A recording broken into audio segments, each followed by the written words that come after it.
வணக்கம். வேண்டப்பட்ட விரோதி சேனலுக்காக எம்பிஆர் ஒரு பழமொழியோடு வந்திருக்கேன். தாய் 8 அடி பாஞ்சா பிள்ளை 16 அடி பாயும். நீங்கள் இது என்ன நினைக்கிறீங்க? அதாவது தாய்க்கும் பிள்ளைக்கும் உண்டான திறமையை பொறுத்து, திறமையை குறிக்குது அப்படின்னு சொல்லிட்டு நீங்கள் என்ன நினைக்கிறீங்க? ஆனால் இது திறமையை குறிக்கலை. ஒரு விவசாயத்தோட சூத்திரம் அப்படின்னு சொன்னால் நீங்கள் நம்புவீங்களா?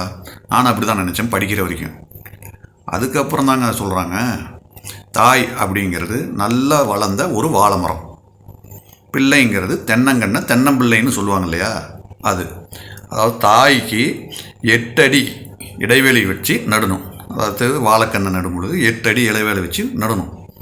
அது தென்னங்கன்று நடும் பொழுது 16 அடி இடைவெளி வச்சு நடணும். இதே பனையை நடும் பொழுது, பனை மரம் நடும் பொழுது 10 அடி இடைவெளி விட்டு நடணும். இந்த சூத்திரத்தை தான் அப்போ நம்ம முன்னோர்கள் தாய் 8 அடி பாஞ்சா பிள்ளை 16 அடி பாயும் அப்படின்னு சொல்லி வச்சுருக்காங்க. இது எதுக்காக இந்த இடைவெளி விட்டு நடுறது? வேர் நல்லா பிடிக்கணும்னா இந்த கேப்பு முக்கியம். பக்கத்தில் வச்சோம்னா வேர் நல்லா பிடிக்காது.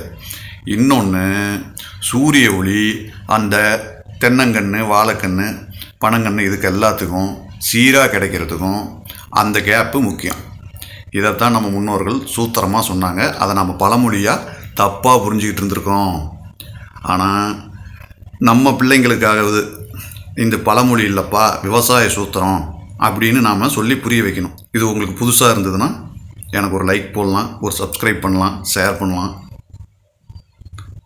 நன்றி, வணக்கம். நான் உங்கள் வேண்டப்பட்ட விரோதி.